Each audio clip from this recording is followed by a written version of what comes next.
ម្រាបសួរលោកតាអូល្អហើយចៅអាយុវែងថ្ងៃនេះលោកតាមានប្រស្នាចង់ឲ្យចៅទាំងពីរលបងប្រញាគ្នាស្ដាប់ណាចៅទាំងពីរមានពាក្យមួយគេថាកាន់កន្ទុយញាក់ខ្សែអាចមួយស្រែមិនស្អុយសោះតើពាក្យនោះគឺជាអ្វីពិសិដ្ឋតើពាក្យនោះគឺជាអ្វីចៅអូលោកតាកាន់កន្ទុយញាក់ខ្សែអាចមួយស្រែមិនស្អុយសោះអាហ្នឹងមានតែបោអាទេសគោតាបោអាទេសគោដាក់ខ្សែហ្នឹងមិនត្រូវទេចៅពិសិដ្ឋ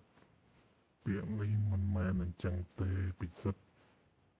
មើលតារាតើពាក្យនេះគេមានន័យថាយ៉ាងម៉េចទៅចៅបាទលោកតាខ្ញុំសូមឆ្លើយថាគឺមនុស្សភ្ជួរស្រែអាចបំណាស់តើត្រូវទេលោកតាត្រឹមត្រូវហើយចៅឆ្លាតណាស់ចៅតា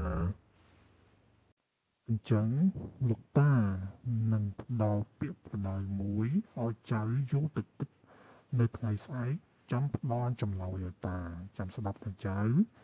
កាប់មួយទិសត្រូវថ្មកាប់មួយទិសត្រូវដីសកាប់មួយទិសត្រូវទឹកសមុទ្រតើពាក្យនេះគឺជាអ្វី